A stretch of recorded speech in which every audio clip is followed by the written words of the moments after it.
Pourquoi l'inaccessible active autant certaines femmes? Il y a un dicton bien connu qui dit: «Suis-moi, je te fuis, fuis-moi, je te suis». Et effectivement, lorsque deux déséquilibres se rencontrent, c'est effectivement ce qui va se passer. Et c'est à l'intérieur de ce système que l'attraction pour l'inaccessible se joue en toute inconscience la plupart du temps, parce que nous sommes souvent avant 40 ans dans l'ignorance des jeux de rôles comportementaux.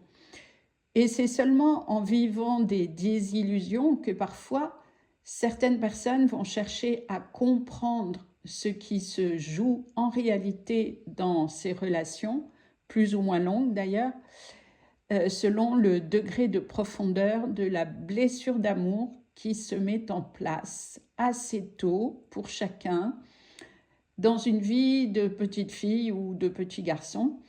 Et seule l'identification de ce qui se joue dans l'énergie permettra de s'en détacher au cours d'une thérapie. En fait, ce n'est pas la personne en face qui plaît, c'est surtout qu'elle réveille quelque chose qui échappe à notre conscience. Pour une femme, l'inaccessible n'est pas un homme. C'est en réalité un stimuli énergétique qui active un mélange très particulier. Désir plus incertitude qui active une empreinte émotionnelle du passé qui de fait se réveille et génère une projection amoureuse au moindre signe de l'autre, si minime soit-il d'ailleurs. Et alors certaines femmes vont se retrouver victimes, croient-elles, mais consentantes d'un homme juste présent pour profiter de l'offre que la femme lui propose, même si cette proposition n'est pas tangible avec des mots. Sur un plan énergétique, l'homme le ressent.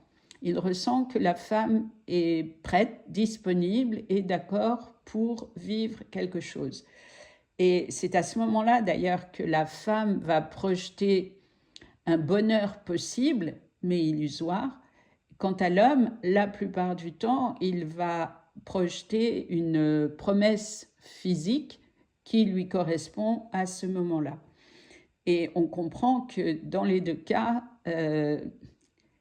le problème est à l'intérieur de chacun, mais on ne peut pas poser de jugement sur ce processus.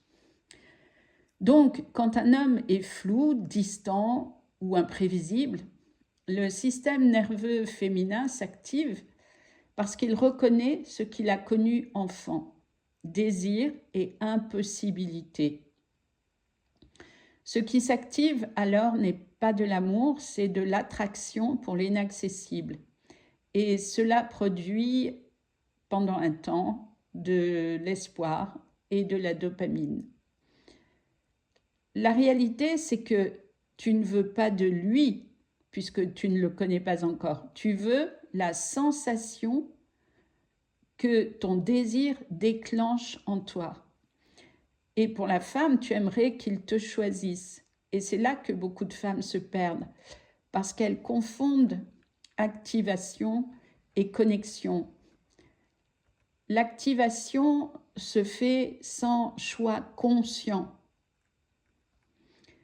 Donc, si tu veux sortir de ce cycle, tu dois apprendre à reconnaître ce qui s'active en toi et ce qui te nourrit vraiment et qui peut-être va t'intéresser moins, car le corps de souffrance n'étant pas activé, les sensations sont moindres ou inexistantes, ce qui explique que tant de femmes ne soient pas amoureuses d'un homme, par exemple, qui est dit gentil.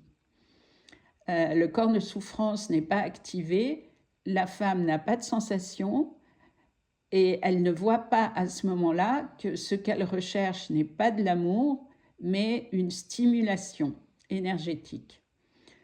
Donc, l'inaccessible, c'est le miroir de tes blessures d'attachement en lien avec ce que tu n'as pas reçu enfant. Et si tu cours après un homme inaccessible, ce n'est pas du désir, c'est une tentative inconsciente de réparation. Et son éventuel refus ne fait que multiplier ta demande. L'inaccessible, donc, réactive souvent une vieille mémoire. C'est aussi, pour la petite fille, la croyance que je dois mériter l'amour. Et donc, forcément, tu es attiré par l'absence d'amour.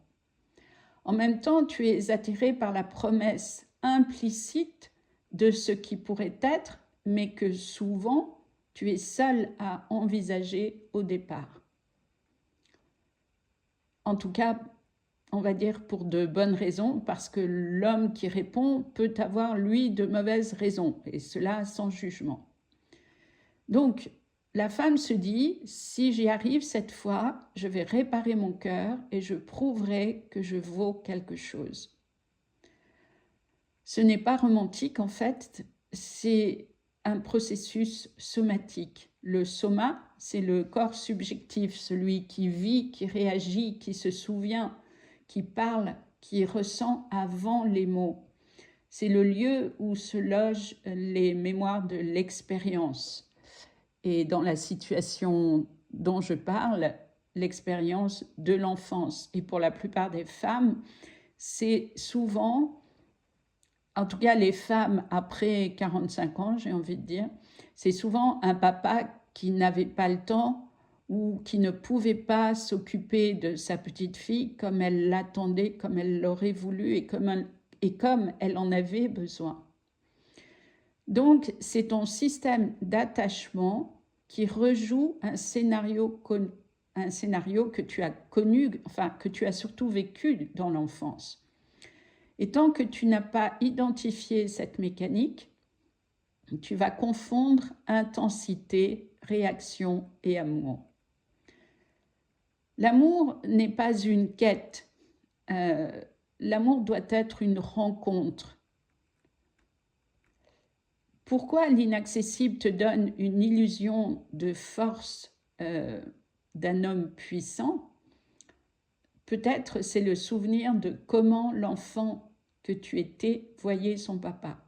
Parce que pour une petite fille, papa est en général toujours un homme fort et puissant. Et à l'intérieur de toi, sur un plan inconscient, si un homme te résiste, tu vas rejouer cette sensation, cette croyance. Beaucoup de femmes confondent l'inaccessible donc avec un homme de valeur.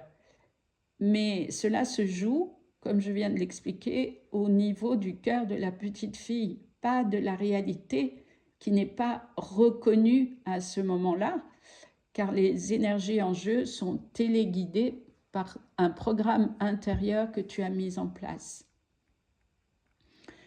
L'homme inaccessible semble puissant parce qu'il ne te valide pas immédiatement. Et ton cerveau interprète ça comme c'est un homme fort comme papa. Mais l'inaccessibilité n'est pas un signe de valeur, c'est un style, un comportement relationnel et parfois même souvent chez l'homme une immaturité émotionnelle. La vraie puissance masculine n'a rien à voir avec la distance. Au contraire, elle se reconnaît à la clarté, à la présence, à la cohérence, à un homme qui ose dire ce qu'il ressent, ce qui est présent et qui n'a pas peur de l'amour, qui ne part pas en fuyant dès qu'il ressent des émotions profondes et fortes. Donc, pour la petite fille et la femme plus tard, l'inaccessible la fascine. Mais le problème, c'est que c'est un homme aligné qui peut stabiliser cette femme. Alors que la plupart du temps, cette femme qui est dans un déséquilibre affectif va attirer un homme dans un déséquilibre affectif complémentaire. Donc, si l'homme de ton attention ne te choisit pas, demande-toi pourquoi Mais surtout, regarde que la vraie question est pourquoi je choisis quelqu'un qui ne me choisit pas? Ça, c'est une question qui peut t'aider à avancer. Ou bien aussi, je peux t'accompagner pour retrouver les parties de toi laissées en friche dans un passé affectif qui a comporté beaucoup de frustration. Voilà, merci de m'avoir écouté et à bientôt.